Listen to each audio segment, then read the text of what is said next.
ஒரே ஒரு ஊர். அந்த ஊருக்கு பேர் கொடையாளிப்பட்டி. அந்த பேருக்கு தகுந்த மாதிரி தான் அந்த ஊர் மக்களும். யார் வந்து என்ன கேட்டாலும் இல்லைன்னு சொல்லாமல் கொடுப்பாங்க. கொடையாளிகள் நிறைந்த ஊர். இனாமா மட்டும் இல்லை, கடனாகவும் பணம் கொடுப்பாங்க. யாருக்காவது அவசரமாக பணம் தேவைப்பட்டதுன்னு வச்சுக்கோங்க, அந்த ஊருக்கு போய் வாங்கிக்கலாம். பத்திரம் தேவையில்லை, சாட்சி தேவையில்லை, ஜாமீன் தேவையில்லை, எந்த உத்தரவாதமும் கேட்காம பணம் கொடுத்துருவாங்க. நம்மால் ஒருத்தனுக்கு பணம் தேவைப்பட்டது. சொந்த பந்தமெல்லாம் கேட்டு பார்த்தா யாரும் கொடுக்குற வழியாக தெரியல. எல்லாரும் அவங்கவுங்க சௌரியத்தை பார்க்குறவங்க, அடுத்தவங்க சௌரியத்தை பற்றி கவலைப்படாதவங்க.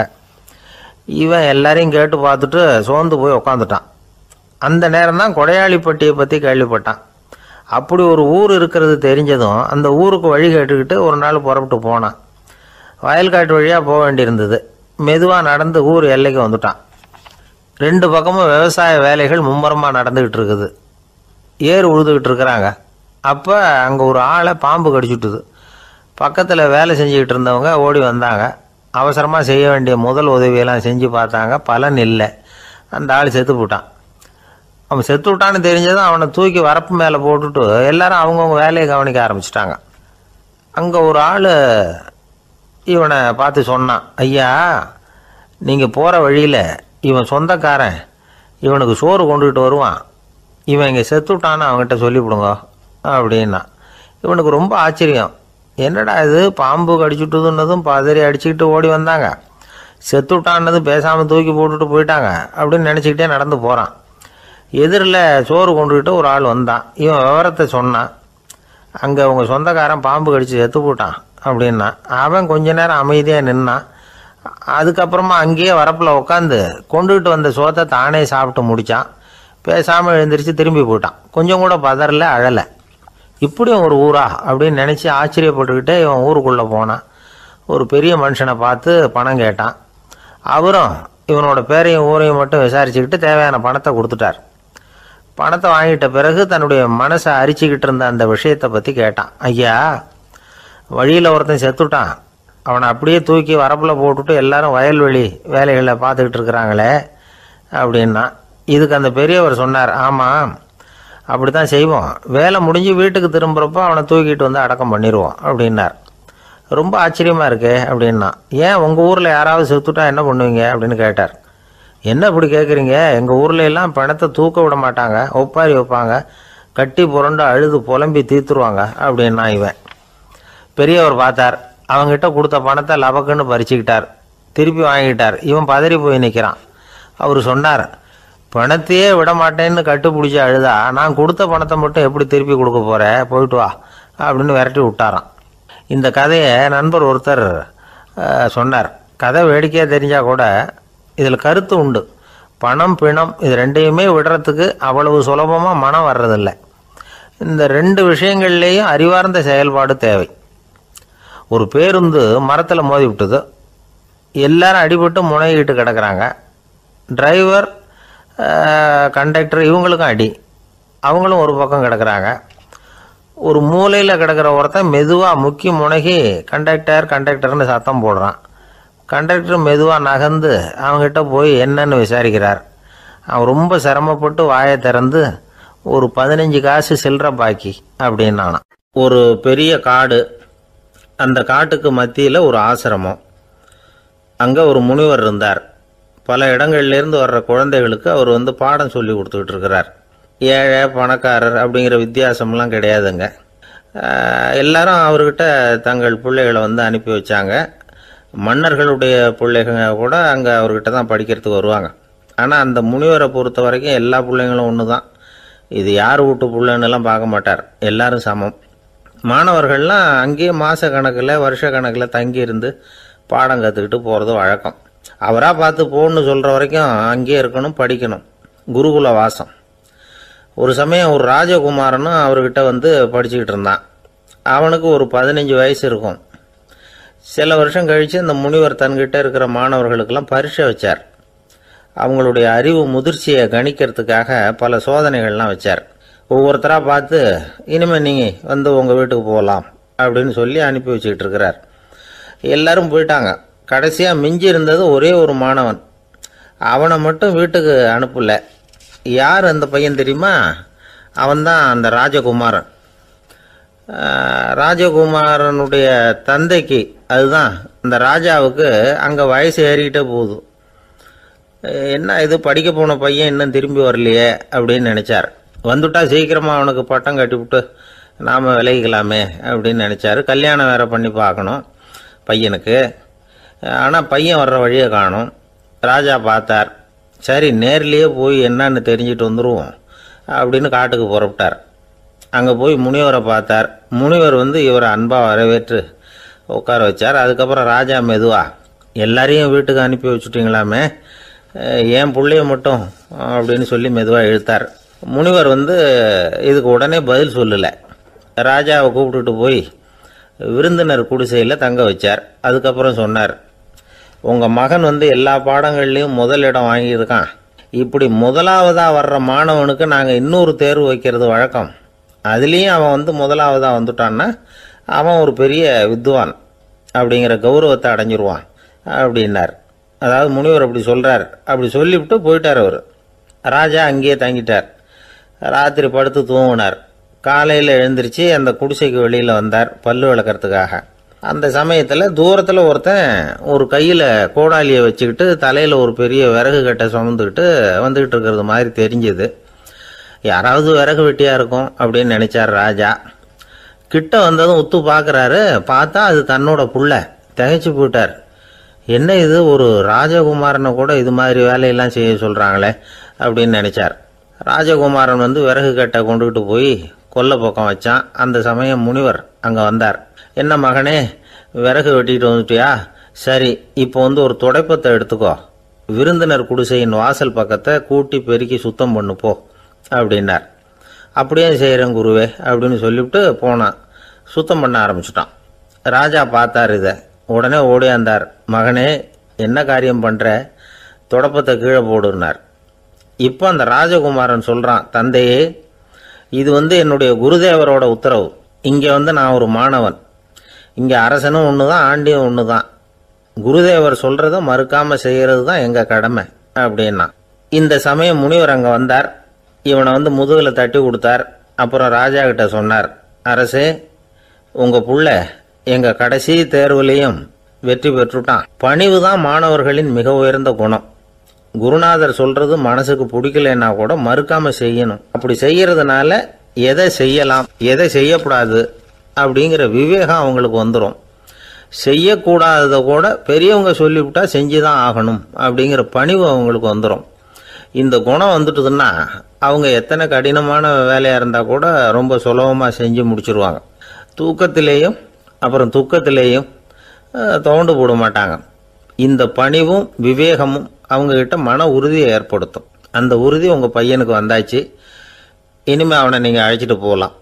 அவன் நிச்சயமாக பேரும் புகழும் பெறுவான் அப்படின்னார். ராஜா அவரை பார்த்து, குருதேவா, புரிஞ்சுக்கிட்டேன், என்னை மன்னிக்கணும் அப்படின்னாரு. அதுக்கப்புறம் மகனை அழைச்சிக்கிட்டு நாட்டுக்கு திரும்பி வந்துட்டார். இந்த கதையை இன்று ஒரு தகவலில் சொல்லுங்கள் சார், உங்கள் நிகழ்ச்சியில் சொல்லுங்கள் சார் அப்படின்னு சொல்லி மாணவர்கள் கேட்டால் பணிவாக இருக்கிறது எப்படி அப்படிங்கிறத புரிஞ்சுக்குவாங்க அப்படின்னு சொன்னார் ஒருத்தர். சரி சொல்லுவோம், அதுக்கு முன்னாடி நேர்லேயே ஒரு பையன்கிட்ட சொல்லி பார்க்கலாமே அப்படின்னு தோணுச்சு.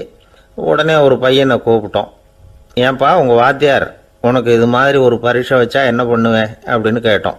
நானும் அப்படி தான் சார் நடந்துக்குவேன், விறகு வெட்டுவேன், தொடப்பத்தினால கூட்டி சுத்தம் பண்ணுவேன், உடனே செஞ்சு முடிச்சிருவேன் சார் அப்படின்னா. பலே பரவாயில்லையே அப்படின்னோம்.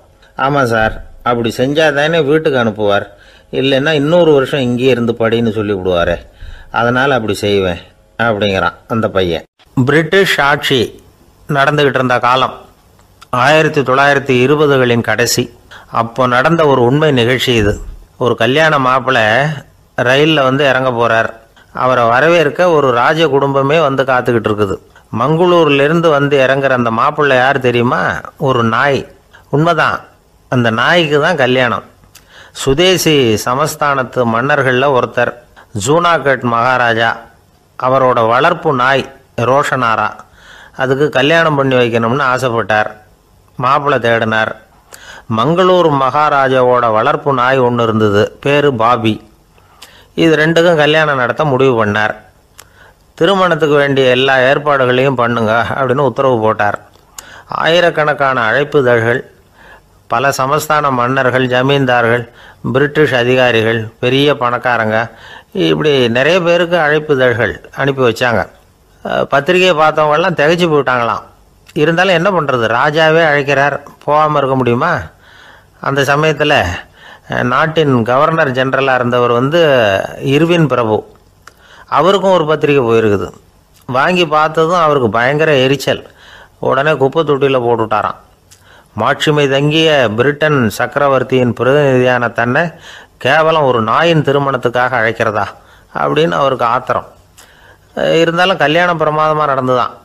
கல்யாணத்தன்னைக்கு பொண்ணுக்கு ஸ்பெஷல் குளியல், தண்ணீருக்கு பதிலாக வாசனை திரவியங்கள், பன்னீர், குளித்ததுக்கு அப்புறம் அலங்காரம், வைர மாலை, முத்து மாலை, ஏகப்பட்ட அலங்காரம். மாப்பிள்ளையை அழைக்கிறதுக்கு ரயில்வே ஸ்டேஷனில் ராஜ குடும்பமே காத்துக்கிட்டு இருக்குது. அவங்களோட வளர்ப்பு நாய்கள் 250. அத்தனை நாய்களுக்கும் பட்டு துணி போத்தி இருக்குது. முத்து வடங்கள் அணிவிச்சிருக்கிறாங்க. எல்லாம் ராஜ நாய்கள். அதுகளையும் வீதியில் நடக்க விடலையாம். அதுகளை சுமந்துக்கிட்டு போக அலங்கரிக்கப்பட்ட யானைகள் காத்துக்கிட்டு இருக்குதான். மாப்பிள்ளைக்கு வரவேற்பு எப்படி தெரியுமா? அது நடந்து வர்ற பாதை பூரா ரத்தன கம்பளம் விரிச்சிருக்குது. 2 பக்கமும் ராஜாங்க அதிகாரிகள் கைகட்டி நிற்கிறாங்க.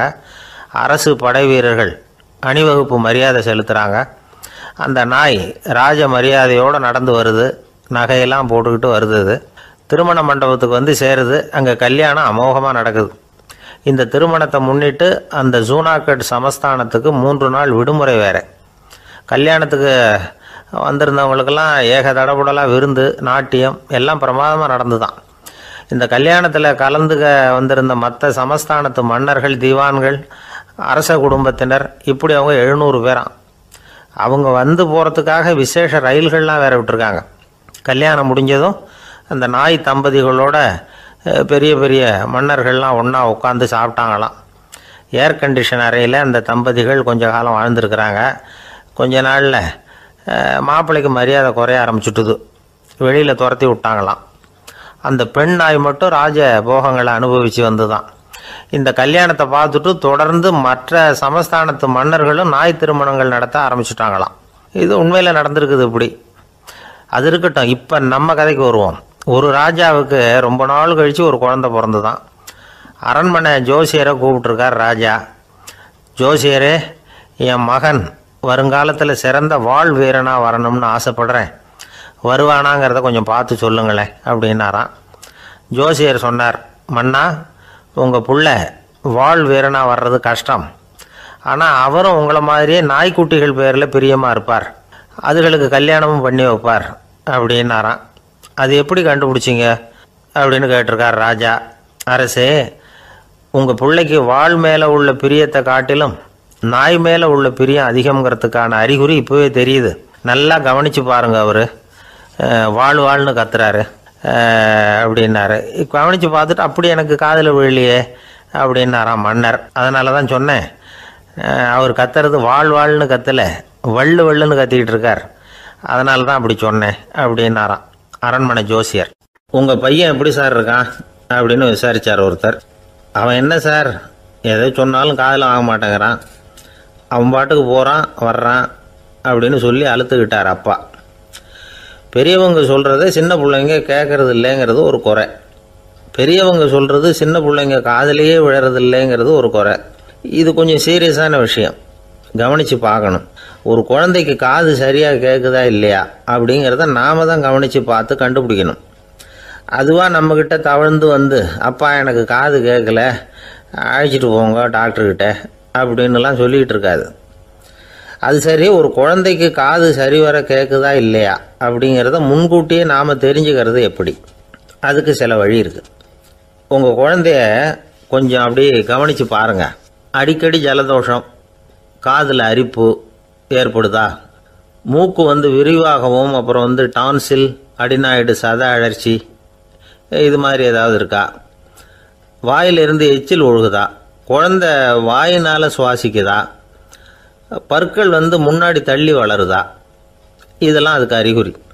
அப்புறம் இந்த VBDF TH இப்படி இந்த ஒலிகள் சேர்ந்த வார்த்தைகளை குழந்தை சரியாக புரிஞ்சுக்காது. இப்போ உதாரணத்துக்கு பட்டுன்னு சொல்லு குழந்தை அப்படின்னீங்கன்னா அது வந்து கட்டுன்னு சொல்லும். அதாவது பட்டு சவுண்டை அதால் புரிஞ்சிக்க முடியல. அப்புறம் உங்கள் குழந்தை வந்து உங்களை உறக்க பேச சொல்கிறானா, அடிக்கடி கேள்வி கேட்குறானா, சாப்பிட்றப்போ கவனம் இல்லாமல் இருக்கானா, படிப்பில் போதுமான முன்னேற்றம் இல்லையா, வகுப்பில் சரியாக கவனிக்கிறது இல்லையா, இப்படிலாம் இருந்தால் ஆரம்பத்திலேயே டாக்டர்கிட்ட அழைச்சிட்டு போய் சிகிச்சையை வந்து ஆரம்பிச்சுடலாம், குணப்படுத்திவிடலாம். குழந்தைக்கு காது சரியாக கேட்கலன்னா நீங்கள் செய்ய வேண்டியது என்ன தெரியுமா? அவனுக்கு காது கேட்கலேங்கிறதுக்காக அவன் முன்னாடி சத்தம் போட்டு பேசக்கூடாது. மெதுவாக சீராக பேசணும், அவனை பார்த்து பேசணும். உங்கள் உதட்டு அசைவுகள் வந்து அவனுக்கு உதவும், அதை பார்த்தே புரிஞ்சுக்குவான். நீங்கள் வாயில் வெத்தலை பாக்கு போட்டுக்கிட்டோ புகை பிடிச்சிக்கிட்டோ பேசக்கூடாது. அப்படி பேசினா அவனால் அந்த உச்சரிப்பை சரியாக புரிஞ்சிக்க முடியாது. ஒரு வார்த்தையை சொல்கிறீங்க, அவனுக்கு புரியல அப்படின்னா அதே வார்த்தையை மறுபடியும் சொல்லணும். அவனுக்கு நீங்கள் முதல்ல சொன்ன வார்த்தை புரியலேன்னு நினச்சிக்கிட்டு மறுபடியும் திருப்பி சொல்கிறப்போ அதே அர்த்தம் வரக்கூடிய வேறு வார்த்தையை சொல்லக்கூடாது. இப்படிலாம் நடந்துக்கிட்டால் அவனுக்கு வந்து மன திடத்தை ஏற்படுத்த முடியும். இல்லைன்னா அவனுக்கு வந்து தாழ்வு மனப்பான்மை வந்துடும். குழந்தைக்கு காது கோளாறுன்னா ஆரம்பத்திலேயே டாக்டர்கிட்ட அழைச்சிட்டு போனால் போதும், குணப்படுத்திவிடலாம். அப்புறம் பார்த்துக்கலாமே அப்படின்னு அலட்சியமாக இருந்துட்டால் தான் கஷ்டம். சில பேர் கோபத்தில் சின்ன பிள்ளைங்க காதை பிடிச்சி திருகிறது உண்டு. இது ரொம்ப தப்பு. காது கையோடு வந்துட்டால் என்ன பண்ணுறது? ஒரு வேடிக்கை கதை, அது கதை தான், நிஜமாக நடந்ததில்லை, அது மாதிரி நடக்கவும் நடக்காது. ஒரு வேடிக்கைக்காக சொல்லப்படுற கதை.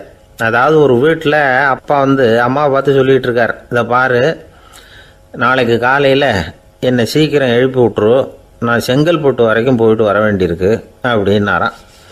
இதை அவங்க பையன் காதில் வாங்கிட்டு இருக்கான். அப்பாவுக்கு சிரமம் வேண்டாமே அப்படின்னு நினச்சி அவனே காலையில் யாருக்கும் தெரியாமல் எழுந்திரிச்சு புறப்பட்டு செங்கல்பட்டுக்கு போட்டான். சாயந்தரமாக திரும்பி வந்தான். அப்பா பையனை காணாமல் அலமோதிக்கிட்டு இருக்கிறார்.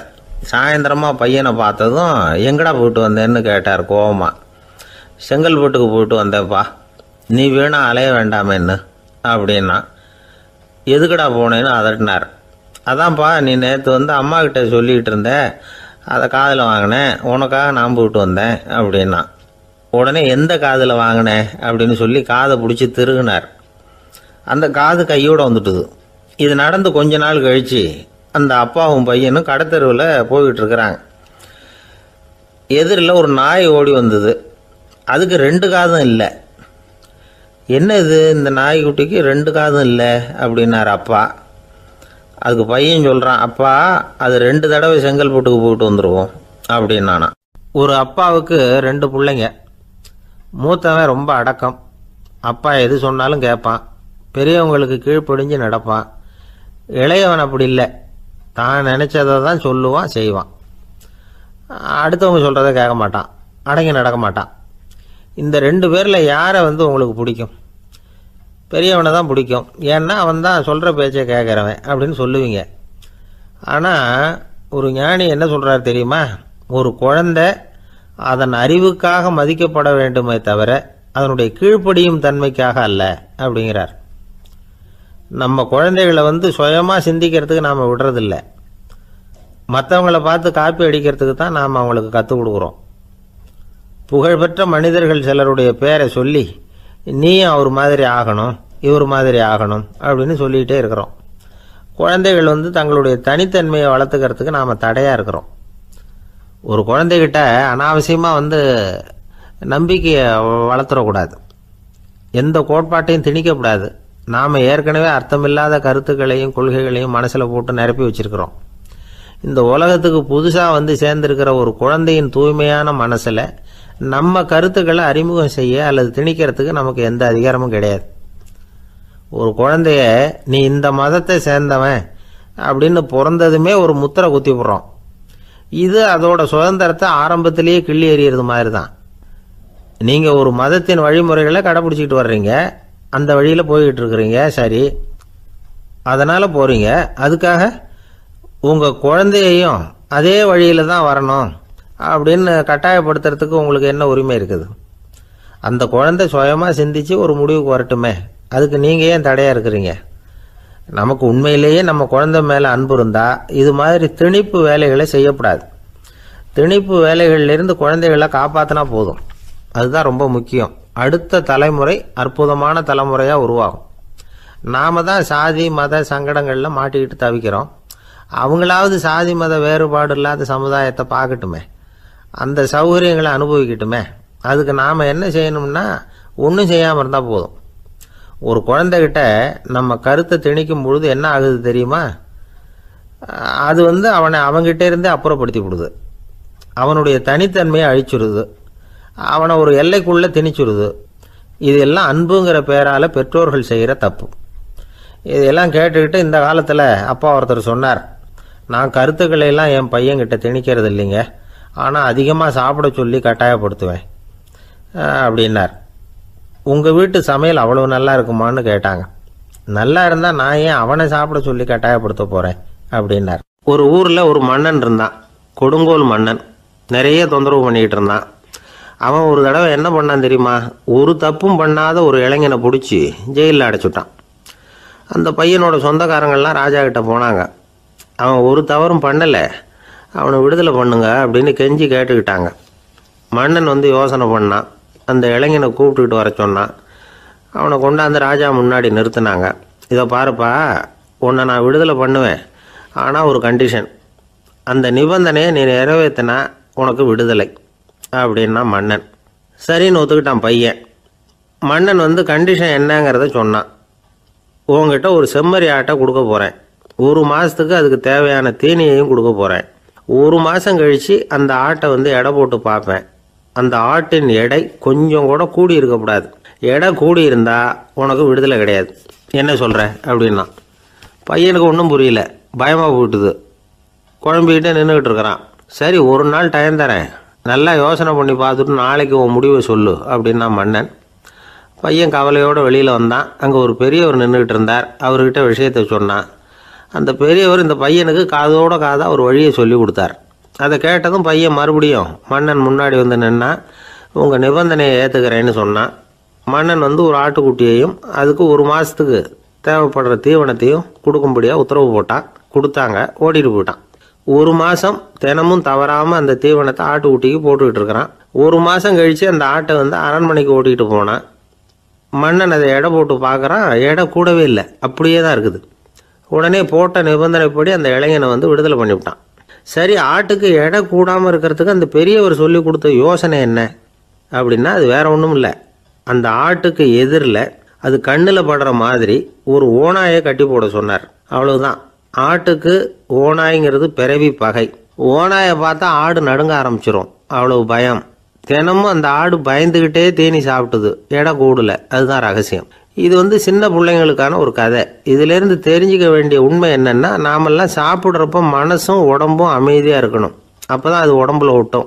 அவசரத்துலேயும் பயத்துலையும் சாப்பிட்டா அது சரியாக ஜீரணமாகாது. இன்னொரு ராஜா இருந்தார். அவரும் ஒரு இளைஞனை ஜெயிலில் அடைச்சி விட்டார். விடுதலை பண்ணணும்னா ஒரு கண்டிஷன்னார். என்னன்னு கேட்டான். ஒரு ஆட்டுக்குட்டியை அவன் முன்னாடி கொண்டாந்து நிறுத்துவேன், நீ அதுக்கிட்ட ஒரு கேள்வி கேட்கணும், அதுக்கு சரியான பதிலை சொல்லணும். அப்படி செஞ்சுட்டா உனக்கு விடுதலைன்னார். இளைஞன் யோசனை பண்ணி பார்த்தான். சரின்னு ஒத்துக்கிட்டான். அது பிரகாரமே ஆட்டுக்குட்டியை பதில் சொல்ல வச்சுட்டான். என்ன நடந்தது தெரியுமா? ஆட்டுக்குட்டியை கொண்டாந்து நிறுத்தினாங்க. இவன் மெதுவாக அதுக்கிட்ட போனான். அது காதுகிட்ட போய் ஏப்ரலுக்கு அடுத்த மாதம் என்ன மாதம்னு கேட்டான். அது உடனே மேன்னு கத்திச்சு. இவன் விடுதலை ஆயிட்டான். ஆந்திர நாட்டில் ஒரு அரசர் இருந்தார். அந்த அரசர்கிட்ட ஒரு அமைச்சர் இருந்தார். அந்த அமைச்சர் பேர் ராயண பாஸ்கர். அவர் ஒரு பெரிய அறிவாளி. அது மட்டும் இல்லை, மிகச்சிறந்த கொடையாளி. யார் எது கேட்டாலும் இல்லைன்னு சொல்ல மாட்டாராம். அதன் காரணமாகவே அவர்கிட்ட இருந்த செல்வம் நாளுக்கு நாள் குறைஞ்சிக்கிட்டே வந்துட்டு தான். கடைசியில் குடும்பத்துக்குன்னு எதுவும் வைக்காமலே அவர் போய் சேர்ந்துட்டார். மகனும் இறந்துட்டார். அந்த குடும்பத்தில் மிஞ்சி இருந்தது அவருடைய மருமகள், ஒரு பேரன், அவ்வளவுதான். இருந்த ஒரே சொத்து பழுதடைஞ்ச ஒரு வீடு. அந்த அம்மா மற்ற வீடுகளில் வேலை செஞ்சு தன்னுடைய பிள்ளைய படிக்க வச்சுக்கிட்டு வராங்க. அந்த புள்ள ஒரு பெரிய வள்ளலுடைய பேரன்கிறது அந்த பள்ளி வாத்தியார்களுக்கும் தெரியும். அதனால் அவங்களும் இவங்ககிட்ட கொஞ்சம் அன்பாகவும் அக்கறையாகவும் பழகி பாடம் சொல்லி கொடுத்துக்கிட்டு இருக்கிறாங்க. ஒரு நாள் ஒரு புகழ்பெற்ற கவிஞர் ஒருத்தர் அந்த பள்ளிக்கூடத்துக்கு வந்திருக்கிறார். ஆசிரியர்கள்கிட்ட பேசிக்கிட்டு இருந்தப்போ ஒரு செய்தியை சொன்னாராம். ராயண பாஸ்கருங்கிற வள்ளல் எனக்கு நிறைய உதவிகள் செஞ்சிருக்கார். என்னை பாராட்டி பரிசுகள்லாம் கொடுத்துருக்கிறார். அந்த வள்ளல் வாழ்ந்த கிராமத்தை பார்க்கணுங்கிறதுக்காக தான் இப்போ இங்கே வந்திருக்கிறேன் அப்படின்னாராம். ஆசிரியர் உடனே இந்த பையனை கூப்பிட்டு, இதை பாருங்கள், இவன் யார் தெரியுமா, நீங்கள் குறிப்பிடுகிற அந்த வள்ளலின் பேரன் அப்படின்னு அறிமுகப்படுத்தினாராம். கவிஞரின் கண்களில் ஆனந்த கண்ணீர். அந்த பரவச நிலையிலேயே அந்த வள்ளலை பற்றி கவி பாட ஆரம்பிச்சுட்டாராம். இந்த சின்ன பையன் அதை கேட்டிருக்கிறான். உடனே என்ன பண்ணான் தெரியுமோ, தன் கையில் அணிஞ்சிருந்த ஒரு பொன் வளையலை கழட்டி அந்த கவிஞருக்கு பரிசாக கொடுத்துட்டானான். எல்லாருக்கும் ஆச்சரியம். தாத்தா இருக்கும் நிலையில் கொடுத்தார், பேரன் இல்லாத நிலையிலையும் கொடுக்குறான். பையனை எல்லாரும் பாராட்டினாங்களாம். இருந்தாலும் அவனுக்குள்ள ஒரு பயம் எதுவும் ஆரம்பமாச்சு. பள்ளிக்கூடம் விட்டு வீட்டுக்கு வரும்பொழுது அந்த பயம் இன்னும் அதிகமாயிட்டுது. அம்மா என்ன சொல்லுவாங்களோ தெரியலையே, ஏதோ திடீர்னு தோணிச்சு வளையல கட்டி கொடுக்கணும்னு கொடுத்துட்டோம். குடும்பம் இருக்கிற நிலையில் இப்படி நான் செஞ்சது தப்பா, வீட்டு செலவுக்கே அம்மா எவ்வளவு கஷ்டப்படுறாங்க, வீட்டுக்கு போனதும் என்ன நடக்குமோ தெரியலையே அப்படின்னு நினச்சி பயந்துக்கிட்டே அவன் வீட்டுக்குள்ளே அடி எடுத்து வைக்கிறான். அம்மா கூப்பிட்டு சாப்பாடு போட்டாங்க. அவங்க கண்ணில் படக்கூடாதுங்கிறதுக்காக ஒரு கையை பின்னாடி மறைச்சிக்கிட்டே இருந்தான். அம்மா இதை கவனிச்சிட்டாங்க. ஏய், உன் கையை ஏன் அப்படி வச்சிருக்கிற, உன் கைக்கு என்னாச்சு, ஏதாவது அடிபட்டு போச்சா அப்படின்னு கேட்டுக்கிட்டே கையை எடுத்து பார்க்குறாங்க. வளையல காணலை. வளையல் எங்கே அப்படின்னு கேட்குறாங்க.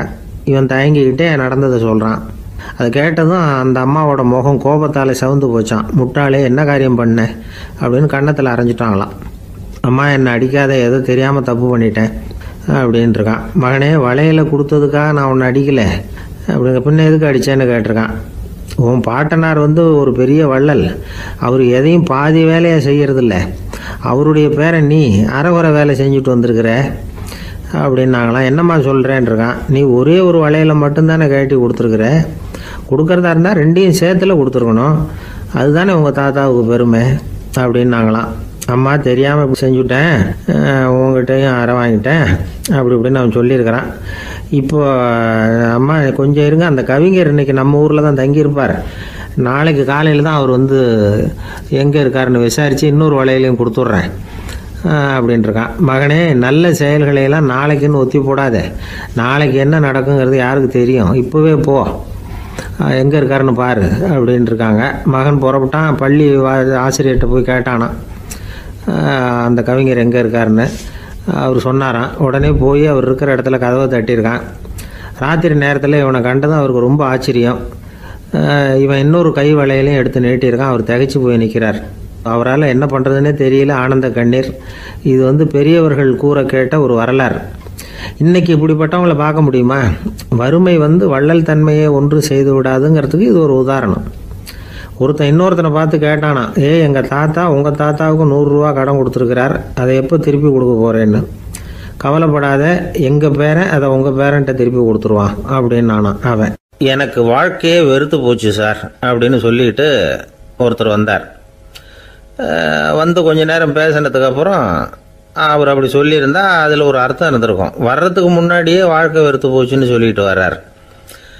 என்ன சார் விஷயம்னு விசாரித்தோம். எங்கள் வீட்டில் தினம் 3 வேளையும் ஒரே மாதிரி சாப்பாடு சார், வித்தியாசமே கிடையாது. இப்படியே 3 மாதமாக சாப்பிட்டுக்கிட்டு இருக்கிறேன். அதை விட பட்டினி கிடந்து செத்துடலாம்னு தோணுது அப்படின்னார். ஒரு பெரியவர் சொன்ன தத்துவத்தை சொல்கிறதுக்கு ஆள் கிடைக்காம தவிச்சுக்கிட்டு இருந்தோம். இப்போ ஒருத்தர் கிடைச்சிட்டார். விட்டுலாமா, உடனே அவரை உட்கார வச்சு சொல்ல ஆரம்பிச்சிட்டோம். அதாவது நாம் அனுபவிக்கிற உணர்வுகளில் களிப்பு, மகிழ்வு, ஆனந்தம், இது 3க்கும் ஒன்றுக்கு ஒன்று வித்தியாசம் உண்டு. மேம்போக்காக பார்க்குறதுக்கு இது 3 ஒன்று மாதிரி தோணும். ஆனால் அது அப்படி இல்லை. களிப்புங்கிறது உடம்பை பொறுத்தது, மகிழ்வுங்கிறது மனசை பொறுத்தது, ஆனந்தம்ங்கிறது ஆன்மாவை பொறுத்தது. இப்படி இந்த 3 வகையான அந்த சுவைப்புகளின் தன்மையும் வேற வேற. இப்போ முதல்ல களிப்புங்கிறத எடுத்துக்குவோம். நம்ம புலன்களுக்கு களிப்பை தரக்கூடிய பொருள்களுக்கு சில விசேஷ குணம் உண்டு.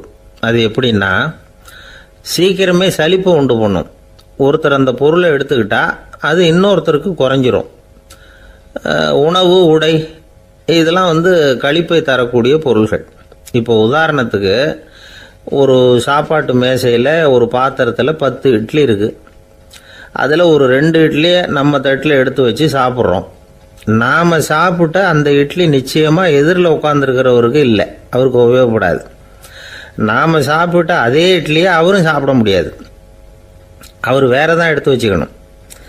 அது மாதிரி நாம் ஒரு சட்டையை எடுத்து போட்டுக்கிறோம். அதே சட்டையை அதே நேரத்தில் இன்னொருத்தர் போட்டுக்க முடியாது. புலன்களுக்கு களிப்பை தரக்கூடிய இது மாதிரி பொருள்கள்லாம் முதல் தடவை நமக்கு கொடுக்குற களிப்பை ரெண்டாவது தடவையும் கொடுக்காது. மூணாவது தடவை இன்னும் குறையும். கடைசியில் வெறுப்பாக மாறிடும். ஒவ்வொன்றா இட்லியை தொடர்ந்து சாப்பிட்றோம்னு வச்சுக்கோங்க, முதல் இட்லி தரக்கூடிய சுவையை 30வது இட்லி தராது. முதல் தடவை புது சட்டையை போட்டுக்கிறப்போ நமக்கு இருக்கிற களிப்பு அதே சட்டையை 100வது தடவையாக போட்டுக்கிறோம்னு வைங்க, அப்போ இருக்குமா? இருக்காது. இதுதான் களிப்பு. அதாவது சீக்கிரமே சலிப்பை தரக்கூடியது. ஒருத்தர் எடுத்துக்கிட்டால் இன்னொருத்தருக்கு குறைஞ்சி போகக்கூடியது. ஆனால் மகிழ்ச்சிங்கிறது அப்படி இல்லை. ஒருத்தர் அனுபவிக்கிறதுனால இன்னொருத்தருக்கு குறைஞ்சி போகாது. இப்போ காலையில் சூரியன் உதயம் ஆகிறத பார்த்து சந்தோஷப்படுறோம், அதையே இன்னொருத்தரும் பார்த்து சந்தோஷப்படலாம். ஒரு நல்ல சங்கீதத்தை கேட்குறோம், ஒரு அழகான ஓவியத்தை ரசிக்கிறோம். நீங்கள் ரசிக்கிற அதே நேரத்தில் இன்னொருத்தரும் அதை ரசிக்கலாம். அதனால் அது குறைஞ்சி போகிறதில்ல. இது மகிழ்வு. ஆனால் ஒன்று, ஒரே பாடலை திரும்ப திரும்ப கேட்டுக்கிட்டு இருந்தால் கடைசியில் அலுப்பு தட்டும். அதாவது மகிழ்வுங்கிறது எப்படின்னா, மற்றவங்களோட பகிர்ந்து கொள்றதுனால குறையாது. ஆனால் ஒரே பொருள் மீண்டும் மீண்டும் அனுபவிப்ப தர்றப்போ முதல்ல மகிழ்வு அதிகரித்து அதுக்கப்புறம் அது மங்கி மறைஞ்சு போயிடும். இதுதான் அந்த மகிழ்வுங்கிறதுக்கு இலக்கணம். சரி, இப்போ மூணாவதாக சுகம் தரக்கூடிய ஆனந்தம்ங்கிறது எப்படின்னா, இது நமக்கு உள்ளே இருந்து சுரக்கிறது. மனசு சலனங்கள்லேருந்து விடுபடுறப்போ இந்த ஆனந்தம் நமக்கு கிடைக்கும். இது நிலையான சுகம், ஆத்ம சுகம். களிப்பிலிருந்து மகிழ்வுக்கும் மகிழ்விலிருந்து ஆனந்தத்துக்கும் செல்றது தான் மனிதன் நடத்த வேண்டிய முக்கியமான பயணம். இவ்வளவு விஷயத்தையும் கேட்டுட்டு இந்த காலத்து பையன் ஒருத்தன் வந்தான்.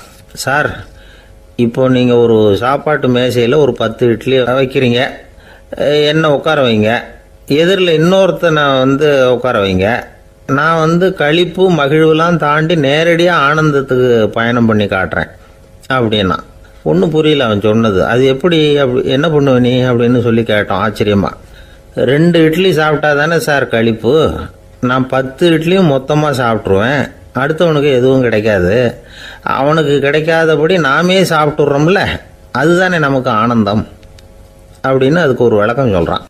துஷ்டரை கண்டால் தூர விலகு, இப்படி ஒரு பழமொழி உண்டு. எதுக்காக இப்படி சொல்லி வச்சாங்க? துஷ்டன் ஏதாவது தொந்தரவு கொடுப்பான், அதனால் அவனை கண்டா பயந்துக்கிட்டு ஓடி ஒளிஞ்சிக்கோ அப்படின்னா இதுக்கு அர்த்தம் அப்படி இல்லை. ஒரு துஷ்டன் கிட்ட நெருங்கி போகிறோம்னு வச்சுக்கோங்க, அவன் நமக்கு கெடுதலான ஆலோசனைகள் எதையும் சொல்லலாம், அல்லது அவன் தீய உணர்வுகள் உள்ளவனா இருக்கலாம், அல்லது தீய செயல்கள் செய்யக்கூடியவனா இருக்கலாம், அல்லது தீய நட்புனால அவன் ஏற்கனவே கெட்டு போனவனா கூட இருக்கலாம். இப்படிப்பட்டவனை நெருங்கி போனால் அவனோட பாதிப்பு நமக்கும் வந்துடும். அதனால விலகி போ அப்படின்னு சொல்றாங்க. இதையே கொஞ்சம் விவரமா இப்போ பார்ப்போமே. இப்போ இந்த துஷ்டர்களை 4 வகையா பிரிக்கிறாங்க. இந்த 4 வகைக்கும் உதாரணம் வேணும்னா வேற எங்கேயும் போக வேண்டியதில்லை, மகாபாரதத்தை பார்த்தாவே போதும். அதுல இந்த 4 வகையான தீயோரும் வர்றாங்க. முதல் வகைக்கு உதாரணம் சகுனி. இவன் மனசுல எப்பவும் தீய எண்ணங்கள் தான் நிறைஞ்சி இருக்கும். கனவுல கூட தீய ஆலோசனைகள். யாராவது ஒருத்தர் நல்லபடியா வாழ்ந்தா அதை இவனால சகிச்சிக்க முடியாது. இப்படிப்பட்டவனோட நெருங்கிய தொடர்பு துரியோதனனுக்கு கிடைச்சது. துரியோதனன் எப்படின்னா, அவன் ஏற்கனவே தீய காரியங்கள் செய்யறதுக்கு தயங்காதவன். அப்படிப்பட்டவனுக்கு தீய போதனைகள் செய்யறதுக்கு சகுனி உதவுனான்.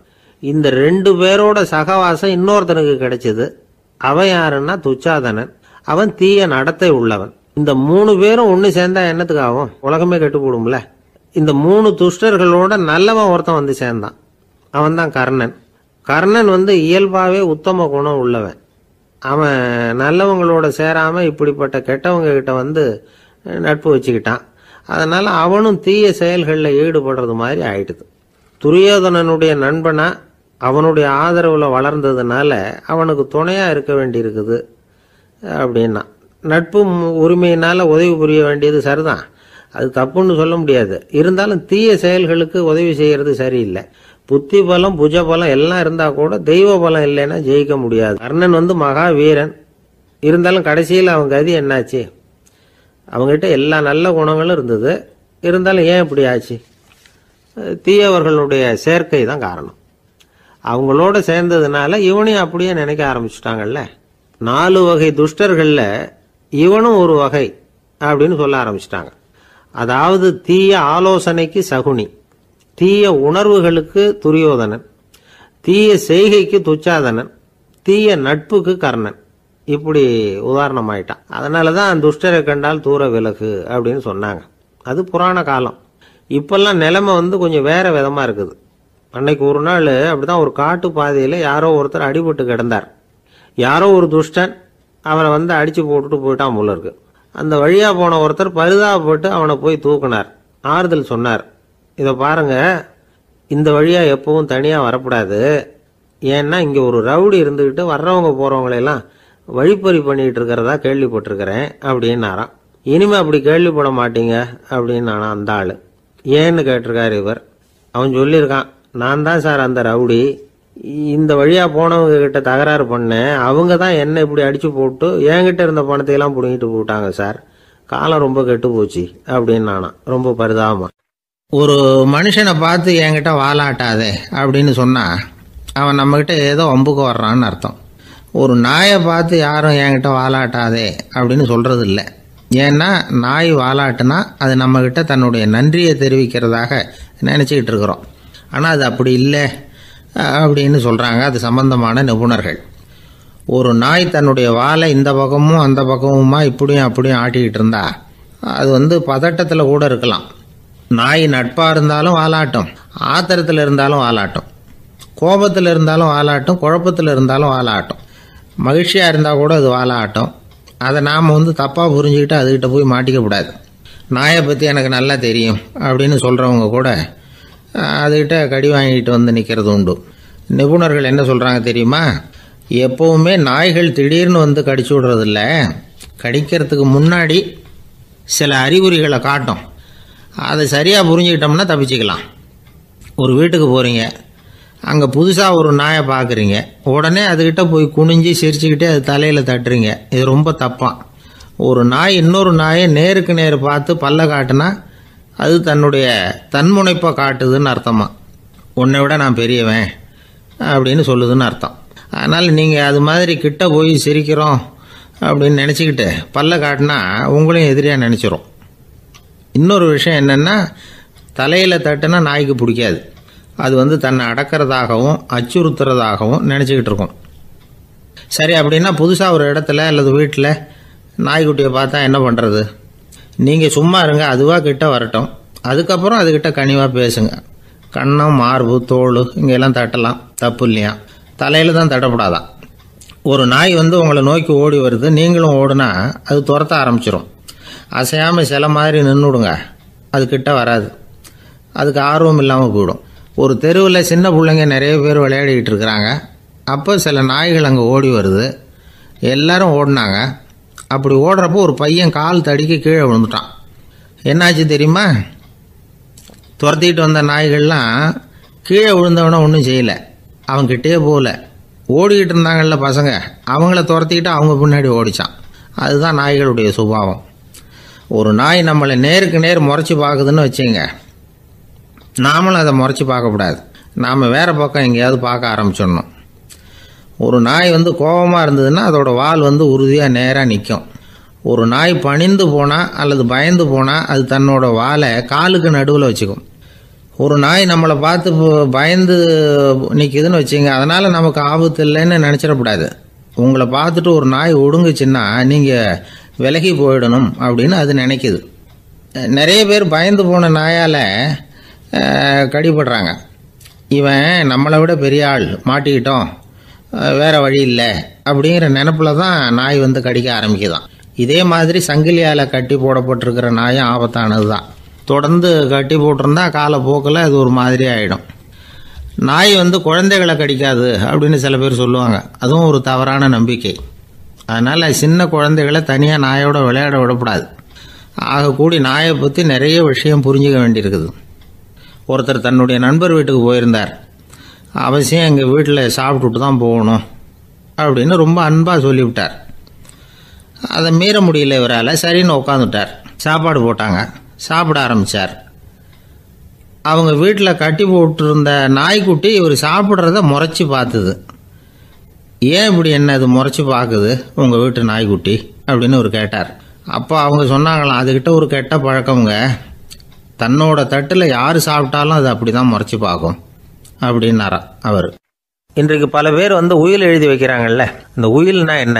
அதாவது ஒரு நபர் தனக்கு பின்னாடி தன்னுடைய சொத்துக்கள் யாருக்கு போய் சேரணும்னு நினைக்கிறாரோ அந்த நினைப்பை சட்டப்படி உறுதிப்படுத்துறது தான் உயில்.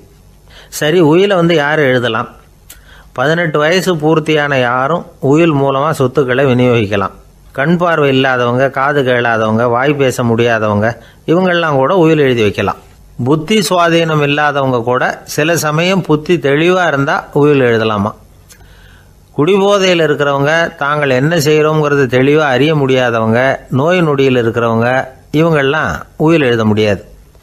ஒருத்தரை நிர்பந்தப்படுத்தி ஏமாற்றி அல்லது சுய நினைவில்லாத ஒருத்தர்கிட்ட எழுதி வாங்கி வைக்கிற உயில் செல்லாது. உயிலை இந்த முறையில் தான், இந்த படிவத்தில் தான் எழுதணும்னு சட்டத்தில் விதி எதுவும் கிடையாது. இதுக்கு முத்திரை கட்டணமும் கிடையாது. உயிலை வெற்று காகிதத்தில் எழுதலாம். அச்சடிக்கணும், டைப் அடிக்கணுங்கிற அவசியம் கூட இல்லை. கையாலேயே கூட எழுதலாம். எழுதி இருக்கிறது புரியணும், அவ்வளவுதான். குறைந்தபட்சம் 2 சாட்சிகளை வச்சுக்கிட்டு உயில் எழுதுகிறவர் அதில் கையெழுத்து போடணும். கையெழுத்து போட தெரியாதுன்னா இடது கை பெருவிரல் ரேகை வைக்கலாம். உயில் சாசனத்துக்கு சாட்சிகள் கையெழுத்து இல்லைன்னாலும் அது செல்லாது.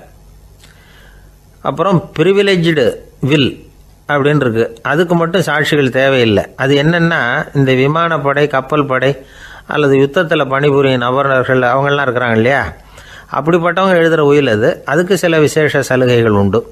ஒருத்தர் முதல்ல ஒரு உயில் எழுதி வைக்கிறார், அதுக்கப்புறம் மனசு மாறி போகுது, அது வேணாம்னு நினைக்கிறார், ரத்து செஞ்சுடலாம்.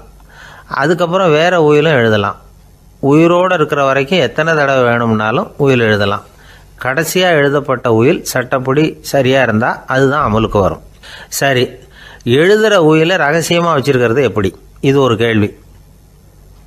இதுக்கு என்ன செய்யணும்னா, ஒருத்தர் உயிலை எழுதினதுக்கு அப்புறம் அவர் தானாவோ அல்லது அங்கீகரிக்கப்பட்ட முகவர் மூலமாகவோ, அதாவது ஒரு ஏஜெண்ட் மூலமாகவோ, ஒரு கவரில் போட்டு சீல் வச்சு கவர் மேலே தன்னுடைய பெயரை எழுதி அல்லது அந்த ஏஜெண்ட் பெயரை எழுதி கவர் மேலே என்ன அடக்கம் செய்யப்பட்டிருக்கு, உள்ளே என்ன இருக்குது அப்படிங்கிற விவரம்லாம் எழுதி சார் பதிவாளர்கிட்ட ஒப்படைக்கலாம். இதுக்கு கட்டணம் உண்டு. அதுக்கப்புறம் எப்போ தேவைப்படுதோ அப்போ ஒரு மனு கொடுத்து அந்த கவரை திரும்ப வாங்கிக்கலாம். இப்போ எழுதுகிற உயிலை இவ்வளவு நாளுக்குள்ளே பதிவு செய்யணுங்கிற கால வரையறை உண்டா அப்படின்னு ஒரு கேள்வி வரலாம் இல்லையா? எப்போ வேணும்னாலும் பதிவு செய்யலாம். நம்மால் ஒருத்தர் ஒரு நாள் ரொம்ப அவசரமாக வந்தார். இந்த உயில் எழுதுறது சம்பந்தமாக பூரா விவரமாக எனக்கு உடனே தெரியணும்னார். நான் உடனே அவரை வக்கீல் ஒருத்தர்கிட்ட அழைச்சிட்டு போனேன். இவர் அவர்கிட்ட எல்லா விவரமும் கேட்டு தெரிஞ்சுக்கிட்டார். ரொம்ப தேங்க்ஸ்ன்னு சொல்லிவிட்டு 2 பேரும் வெளியில் வந்தோம். அதுக்கப்புறம் இவர்கிட்ட கேட்டேன், ஆமாம் இவ்வளவு விவரமாக கேட்குறீங்களே, உங்களுக்கு எத்தனை பிள்ளைங்க சார் அப்படின்னு கேட்டேன். 6 பேர் சார் அப்படின்னார். சரி, இருக்கிற சொத்து எவ்வளவுன்னு கேட்டேன். அதை இனிமே தான் சம்பாதிக்க போகிறேன் அப்படின்னார். ஒரு ஊரில் ஒரு மன்னர் இருந்தார். அழகான அரண்மனையில் அவர் இருந்தார். அந்த அரண்மனையை விட அழகாக ஒரு மாளிகையை அந்த ஊர்லேயே வேற ஒருத்தன் கட்டியிருந்தான். அப்படி கட்டி முடித்ததில் அவனுக்கு ரொம்ப பெருமை. எத்தனையோ செல்வந்தர்கள்லாம் வந்து பார்த்துட்டு, இந்த மாளிகையை விலைக்கு கொடுத்துட்றியா, எவ்வளவு விலை சொன்னாலும் சரி நாங்கள் வாங்கிக்கிறதுக்கு தயாராக இருக்கோம் அப்படின்னு சொல்லி கேட்டு பார்த்துட்டாங்க. நான் இதை விற்கிறதுக்கு தயாராக இல்லை அப்படின்னு சொல்லிவிட்டான். அவ்வளவு சிறப்பாக கலை அம்சத்தோடு அதை கட்டி முடிச்சிருக்கிறான்.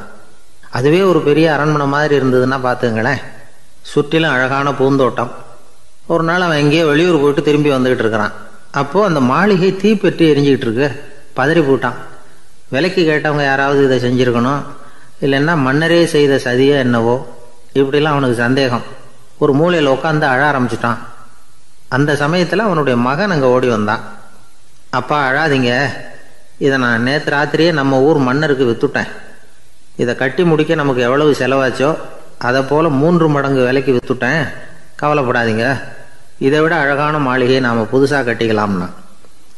இதை கேட்டதும் அழுதுகிட்டு இருந்தவன் அழுகையை நிறுத்தினான். சிரிக்க ஆரம்பிச்சிட்டான். இதே இடத்த நான் மன்னர்கிட்ட இருந்து விலைக்கு வாங்குவேன், இதை விட அழகான மாளிகையை கட்டுவேன் அப்படின்னு சுற்றி நின்று எல்லார்கிட்டையும் சொல்லிக்கிட்டு இருந்தான். இந்த சமயத்தில் அவனோட இளைய மகன் ஓடி வந்தான். அப்பா, அண்ணன் சொன்னதெல்லாம் சரிதான், மன்னர்கிட்ட விலை பேசினதெல்லாம் உண்மைதான், ஆனால் விற்றது பேச்சு அளவில் தான். இனிமே தான் பத்திரம் வாங்கணும், எழுதணும், நீங்கள் கையெழுத்து போடணும், பதிவு பண்ணணும், மன்னர்கிட்ட பணம் வாங்கணும், அதுக்காகத்தான் உங்களை எதிர்பார்த்துக்கிட்டு இருந்தோம், அதுக்குள்ளே இப்படி ஆயிட்டுதுன்னா. இப்போ சிரிச்சுக்கிட்டு இருந்தாவன் சிரிப்பை நிறுத்தினான், மறுபடியும் குழந்தை மாதிரி அழ ஆரம்பிச்சுட்டான். இது ஒரு சம்பவம். இதிலிருந்து என்ன தெரியுது? அந்த அழகான மாளிகை தன்னுடையது அப்படின்னு நினைக்கும் பொழுது அவனுக்கு அழுகை வந்தது. அது தன்னுடையது இல்லை அப்படின்னு நினைக்கிற போது சிரிப்பு வந்தது. மறுபடியும் அது தன்னுடையது தான் அப்படிங்கிற உணர்வு வரும்பொழுது அழுகை. எது எதிலிருந்து நீ நீங்கி இருக்கிறாயோ அது அதிலிருந்து உனக்கு துன்பம் இல்லை அப்படிங்கிறார் திருவள்ளுவர். இந்த உடம்பு என்னுடையதில்லை அப்படிங்கிற உணர்வு வந்துட்டா அது ஒரு பெரிய நிலை. அந்த நிலை வரணும். எல்லாத்தையும் பயன்படுத்திக்கலாம், ஆனால் பற்றில் விழுந்துடக்கூடாது. உலகத்தில் இருங்கள், ஆனால் உலகத்தவராக இருக்காதீர்கள். உலகிற்குள் இருங்கள், உலகம் உங்களுக்குள் வந்துவிட அனுமதிக்காதீர்கள். விலகி இருங்கள், விழித்திருங்கள், மௌனமாய் பார்த்திருங்கள் அப்படிங்கிறது சான்றோர் கருத்து.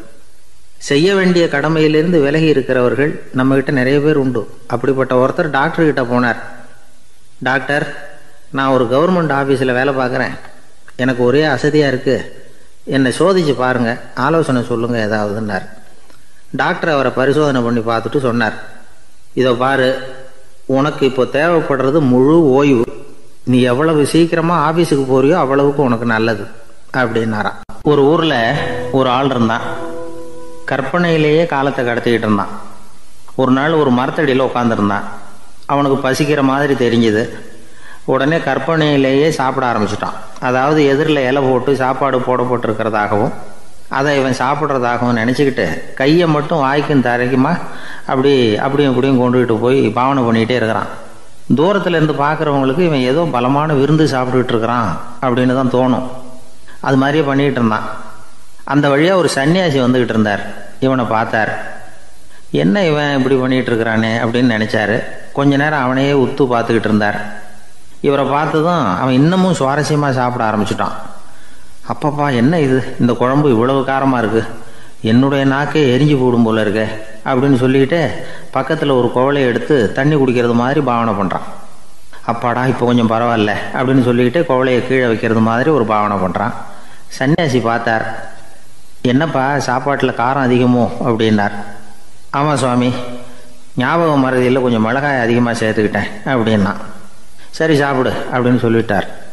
அவன் சாப்பிட்டு முடிக்கிற வரைக்கும் பொறுமையாக உட்காந்துருந்தார். அவன் அப்பாடா அப்படின்னு சொல்லிட்டு மறுபடியும் தண்ணியை எடுத்து குடித்தான். எல்லாம் கற்பனையிலேயே. அதுக்கப்புறம் சன்னியாசி பேச ஆரம்பித்தார். இதை பாருப்பா, உன்னுடைய கற்பனையை நான் மெச்சுறேன், இருந்தாலும் உன் சாப்பாட்டில் ஒரு இனிப்பையும் வச்சுருக்கலாமே, ஏன் மிளகாயை அளவுக்கு அதிகமாக போட்டுவிட்டு அவஸ்தைப்படுறேன் அப்படின்னார்.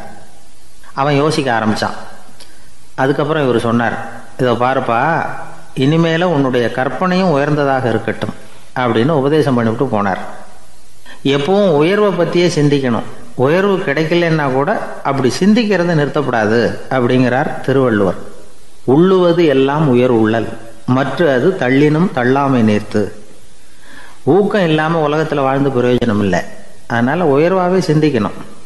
அது நம்மளை ஊக்கப்படுத்தும். இது பெரியோர் வாக்கு. இந்த உலகத்தில் கற்பனையிலேயே வாழ்கிற சில கஞ்சர்களும் உண்டு. அதாவது 2 கஞ்சர்கள், 2 பேரும் பக்கத்து பக்கத்து ஊரில் இருந்தாங்க. பொங்கல் சமயம் ஒரு கஞ்சன் தன்னுடைய மகனை கூப்பிட்டான். இதை பாருப்பா, பக்கத்து ஊரில் என்னுடைய நண்பன் ஒருத்தன் இருக்கிறான், அவனுக்கு பொங்கல் பரிசு ஏதாவது கொடுக்கணும், நான் ஒரு 4 ஆட்டுக்குட்டியை தரேன், நீ கொண்டுகிட்டு போய் கொடுத்துட்டு வந்து விடுறியா அப்படின்னு கேட்டான். சரி, நான் புள்ள ஒரு பைய கையில் எடுத்துக்கோன்னா. அவன் எடுத்துக்கிட்டான். இந்த ஆட்டுக்குட்டி பிடிச்சிக்கோ அப்படின்னு சொல்லி ஒவ்வொன்றா போடுறேன் பார் அப்படின்னு சொல்லிட்டு 1 2 3 4 அப்படின்னு எண்ணிக்கிட்டே வெறும் சைகையாலேயே ஆட்டுக்குட்டியை பிடிச்சி போடுறது மாதிரி பாவனை பண்ணிகிட்டு இருக்கிறான். அவன் பிள்ளையும் அது ரொம்ப அக்கறையாக வாங்கிக்கிறது மாதிரி வாங்கிக்கிட்டு அந்த பையை தூக்கிக்கிட்டு அடுத்த ஊருக்கு போகிறான். இவன் அங்கே போய் சேர்ந்த நேரத்தில் அந்த கஞ்சன் ஊரில் இல்லை, எங்கேயோ வெளியில் போயிருக்கிறான். அவனோட புள்ள மட்டும்தான் வீட்டில் இருந்தான். இவன் அவங்கிட்ட, இதை பாரு, எங்கள் அப்பா உங்கள் அப்பாவுக்கு ஆட்டுக்குட்டி கொடுத்து அனுப்பியிருக்கிறாரு, பிடிச்சிக்கோ அப்படின்னு சொல்லி பாவனையிலேயே ஒவ்வொன்றா எடுத்து அவங்ககிட்ட கொடுத்துட்டான். அவனும் வாங்கிட்டான் வாங்கிறது மாதிரி. அப்புறம் சொன்னான், சரிப்பா, நானும் பதிலுக்கு ஏதாவது ஒன்றுகிட்ட கொடுக்கணும் இல்லையா, அதனால் அந்த பைய பிடி, ஒரு 10 எலுமிச்சம்பழம் தரேன், பதிலுக்கு அதை நீ எடுத்துகிட்டு போ அப்படின்னு சொல்லி கையாலேயே ஒவ்வொன்றா எடுத்து போடுறது மாதிரி பாவனை பண்ணிவிட்டான். அவனும் ரொம்ப நன்றி அப்படின்னு சொல்லிவிட்டு அதை வாங்கிட்டு போயிட்டான். கொஞ்ச நேரம் கழித்து வெளியில் போயிருந்த அப்பங்காரன் திரும்பி வந்தான். உள்ளே சொன்னான், அப்பா, உன்னோட நண்பர் அவருடைய மகன் மூலமாக உனக்கு 6 ஆட்டுக்குட்டி கொடுத்து அனுப்பியிருந்தார், நானும் பதிலுக்கு ஒரு 10 எலுமிச்சம்பழம் கொடுத்து அனுப்பியிருக்கிறேன் அப்படின்னா. எப்படிடா கொடுத்தேன்னு கேட்டார் அப்பா. இப்படி தான் கொடுத்தேன்னு சொல்லி சைகையிலேயே காட்டினான். இதை பார்த்ததும் அப்பங்காரனுக்கு பயங்கரமாக கோவம் வந்துட்டுது. பலார்னு அரைஞ்சுட்டான் பையனை. ஏன்ப்பா அரைஞ்ச? 10 எலுமிச்சம்பழம் கொடுத்துட்டேனே அப்படிங்கிறதுக்காகவா அப்படின்னு கேட்டான். அது கூட பரவாயில்ல, நீ காட்டுற சைகையை பார்த்தா ஆரஞ்சு பழம் சைஸுக்கு இருக்குதே, அவ்வளவு பெருசாக ஏன் கொடுத்த? அதுதான் எனக்கு கோபம் அப்படி. ஒரு நண்பர் யாருக்கோ ஃபோன் பண்ணிகிட்டு இருந்தார். அவர் பேசி முடித்ததும் நான் அவரை பார்த்து, இப்போ ஃபோன் பண்ணிங்களே, அந்த ஃபோன் நம்பர் என்ன அப்படின்னு கேட்டேன். அவர் தலையை சொரிஞ்சுக்கிட்டார், ஞாபகம் வரலன்னார். சரி சார், அதை விடுங்க, உங்கள் மனைவி பேர் என்ன அப்படின்னு கேட்டேன். மாலதின்னார். என்ன சார் இது வேடிக்கை, கொஞ்ச நேரத்துக்கு முன்னாடி பேசின ஃபோன் நம்பர் மறந்து போச்சு, எப்போவோ கல்யாணம் பண்ணிக்கிட்ட மனைவி பேர் மறக்கலை, அதை கரெக்டாக சொல்லிவிட்டீங்களே அப்படின்னு கேட்டேன். அவர் என்ன ஒரு மாதிரியாக பார்த்தார். அவர் அப்படி என்னை பார்த்ததில் ஒன்றும் தப்பு இல்லை, ஏன்னா நாம் எல்லாருமே அப்படித்தானே, ஒரு குறிப்பிட்ட காரியத்துக்காக தொலைபேசியில் ஒருத்தட்ட பேசுகிறோம், அதுக்கப்புறம் அந்த எண் நமக்கு அனாவசியம், அதனால் மறந்துடுறோம். இதுக்கு பேர் தான் தற்காலிக ஞாபகம். ஆனால் மனைவி பேரை மறந்துட முடியுமா? முடியாது. அது அவசியமான ஒன்று. அடிக்கடி அந்த பேரை உபயோகப்படுத்துகிறோம், அதனாலேயும் அது முக்கியங்கிறதுனாலேயும் அதை மறக்கறதில்லை. இதுக்கு பேர் நிரந்தர ஞாபகம். சரி, இந்த தற்காலிக ஞாபகம், நிரந்தர ஞாபகம், இது 2 ஞாபக அளவுகளையும் கட்டுப்படுத்துறது எது அப்படின்னா மூளைக்குள்ளே நடக்கிற மின்சார நடவடிக்கைகள் தான். தற்காலிக ஞாபகம் ஒரு மின்னல் மாதிரி தோன்றி மறையுது. நிரந்தர ஞாபகம் ஒரு படிவம் போல மூளையில் படிஞ்சுடுது. ஒரு சம்பவத்தின் பல பிரதிகள் மூளையில் பல்வேறு பகுதிகளிலேயும் படிகிறதுனால ஒன்று மறைஞ்சாலும் மறந்தாலும் இன்னொன்று மறையறதில்லை. இப்படிப்பட்ட நிலைமையில தான் இந்த தொண்டையில் இருக்கு, வாயில் வரமாட்டேங்குது சார் அப்படிமா. ஒருத்தருக்கு எந்த துறையில் ஆர்வமும் ஈடுபாடும் அதிகமோ அது சம்பந்தமான ஞாபக சக்தி அதிகமாக இருக்கும். தொழிலை விரும்புகிற ஒரு டெலிஃபோன் ஆப்ரேட்டருக்கு எண்கள்லாம் நல்ல ஞாபகம் இருக்கும். அது மாதிரி கவிஞர்களுக்கு வார்த்தைகள் நல்ல ஞாபகத்தில் இருக்கும். இது ஒரு பக்கம் இருந்தாலும் ஒரு மூளை எண்களை விட எழுத்துக்களை விட படங்களை ரொம்ப சுலபமாக ஞாபகத்தில் வச்சுக்குது. புரிஞ்சுக்கிற தன்மை, அனுபவம், புத்தி கூர்மை இது கூடி குறையிறத பொறுத்து ஞாபக சக்தியும் ஏறும் இறங்கும். இப்போ உதாரணத்துக்கு ஒரு பையனுக்கு படித்தது எதுவும் ஞாபகத்தில் இல்லைன்னா அவன் அதை சரியாக புரிஞ்சுக்கலன்னு அர்த்தம். இந்த மறதிங்கிறது எந்த சமயத்தில் ஒரு பிரச்சனை ஆகுது தெரியுமா? உங்களுக்கு வேண்டியப்பட்ட ஒருத்தரை ஞாயிற்றுக்கிழமை சாயந்தரம் சரியாக 5 மணிக்கு கடற்கரைக்கு வர சொல்லிவிட்டு அந்த நேரத்தை மறந்துவிட்டா அது பரவாயில்ல, வர சொன்னதையே மறந்துவிட்டா தான் நிலைமை மோசம்னு அர்த்தம். இப்படி இருந்தால் இது சிகிச்சை எடுத்துக்க வேண்டிய நிலைமைங்கிறத புரிஞ்சுக்கணும். ஆமாம், இதுக்கும் மருந்து இருக்குது. ஆனால் மூளை குறிப்பிட்ட அளவுக்கும் கீழே இயங்குறப்போவோ இன்னொன்று சொல்லுவாங்க, இந்த நியூரோ டிரான்ஸ்மிட்டர் அப்படின்னு சொல்லுவாங்க. அப்படிங்கிற மூளை ரசாயனம் ரொம்பவும் குறைஞ்சி போகிறப்போ மட்டும்தான் உபயோகப்படும். டாக்டர் என்ன சொல்கிறாங்க தெரியுமா? மூளையை பொறுத்த வரைக்கும் அதில் ஞாபக சக்தி அதிகமாக உள்ள மூளை, மறதி உள்ள மூளை அப்படின்னு ஒன்றும் கிடையாது அப்படிங்கிறாங்க. நினைவு வச்சுக்கிறதுக்கு பயிற்சி அளிக்கப்பட்ட மூளை, பயிற்சியற்ற மூளை அப்படின்னு வேணும்னா சொல்லலாம் அப்படின்னு சொல்கிறாங்க. அதனால் நம்ம ஞாபக சக்திங்கிறது நம்மக்கிட்ட இருக்கிற பயிற்சி, முயற்சி இதை பொறுத்து தான் அமையும். ஒருத்தர் ஒரு பென்சிலை எங்கேயோ வச்சுக்கிட்டு தேடிக்கிட்டு இருந்தார். அப்புறம் என்னமோ தீவிரமாக யோசனை பண்ணி அதை ஞாபகப்படுத்தி பார்த்துக்கிட்டு இருந்தாராம். எதிரில் உட்காந்துருந்தவர் சொன்னார், பென்சிலை தானே தேடிக்கிட்டு இருக்கீங்க, அது உங்கள் வலது காதில் இருக்குது சார் அப்படின்னாராம் அவர். இதுக்கு அவர் சொல்லியிருக்காரு, பென்சிலை வலது காதில் தான் வச்சுருக்கேங்கிறது எனக்கு நல்லா ஞாபகம் இருக்குது, ஆனால் எது வலது காதுங்கிறது தான் மறந்து போச்சு அப்படின்னாராம். அவர் அதை தான் யோசிச்சுட்டு இருந்திருக்கிறார். எனக்கு ஒரு உதவி செய்யணும் அப்படின்னு நம்மளை பார்த்து ஒருத்தர் கேட்குறாருன்னு வச்சுங்களேன், உடனே நாம் அவரை பார்த்து என்ன உதவின்னு கேட்போம். இதுதான் சராசரி மனிதர்களின் இயல்பு. ஆனால் ஒருத்தர் எனக்கு ஒரு உதவி செய்யணும் அப்படின்னு கேட்ட உடனே என்ன உதவின்னு கூட கேட்காம சரி செய்கிறேன் அப்படின்னு ஒத்துக்கிறது இருக்கு பாருங்கள், அது கொஞ்சம் அபூர்வம். அந்த காலத்தில் ஒருத்தர் இருந்தார். அவர் எப்படி தெரியுமா? உதவி கேட்குறவங்க நல்லவங்களா கெட்டவங்களா அப்படின்னு கூட பார்க்கல, தனக்கு நன்மையா தீமையா அப்படின்னு கூட பார்க்கல, உதவி செய்கிறேன்னு புறப்பட்டு விட்டார். அவர் யார் தெரியுமா? அவர் தான் நல சக்கரவர்த்தி. அவர் மாதிரி நாம் உதவி கேட்குறவங்களுக்கு உடனே உதவி செய்கிறதுக்கு தயாராக இருக்கணும் அப்படின்னு சொன்னார் ஒரு ஆன்மீக பேச்சாளர். நல சரித்திரத்தை அவர் சொல்லிக்கிட்டு இருந்தார். இந்திரன், அக்னி, வருணன், யமன் இவங்க 4 பேரும் நலனை பார்த்து எங்களுக்கு நீ உதவி செய்யணும், எங்களுக்காக நீ தூது போகணும் அப்படின்னு கேட்குறாங்க. யாருக்கிட்ட தூது போகணும், என்ன காரியத்துக்காக போகணும் அப்படின்னு கேட்கணும்ல. நலன் அப்படி கேட்கவே இல்லை. உடனே சரின்னு ஒத்துக்கிறான். அதுக்கப்புறம் அவங்க விவரம் சொல்கிறாங்க, என்ன உதவி, யாருக்கிட்ட தூது போகணும் அப்படிங்கிற விவரத்தை சொல்கிறாங்க.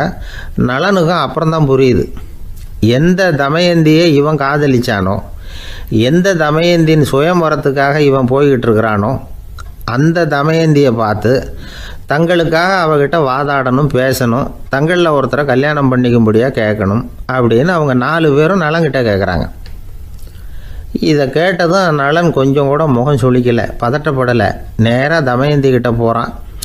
இந்திரன், அக்னி, வருணன், யமன் இவங்களோட சிறப்புகளை எடுத்து சொல்கிறான். இவங்களில் ஒருத்தரை கல்யாணம் பண்ணிக்கலாம் அப்படின்னு சொல்லி கேட்டுக்கிறான். இதுக்கு தமயந்தி சம்மதிக்கலை. சுயம்பரம் நடக்குது, அவள் நலனை தேர்ந்தெடுக்கிறாள். அந்த 4 பேரும் நலனுக்கு நிறைய வரங்கள்லாம் கொடுக்குறாங்க. அதுக்கப்புறம் இப்படி போகுது கதை. இதில் நாம் கவனிக்க வேண்டியது என்னென்னா, உதவின்னு கேட்ட உடனே என்ன உதவின்னு கேட்காம சரி செய்கிறேன்னு சொன்னான் பாருங்கள், அதை கொஞ்சம் சிந்திக்கணும். செய்கிறேன்னு ஒத்துக்கிட்டதுக்கு அப்புறம் அது என்ன உதவின்னு தெரிஞ்சும் முகம் சுளிக்காமல் அதை செஞ்சான் பாருங்கள், அதையும் கொஞ்சம் சிந்திக்கணும். நம்மளும் ஒரு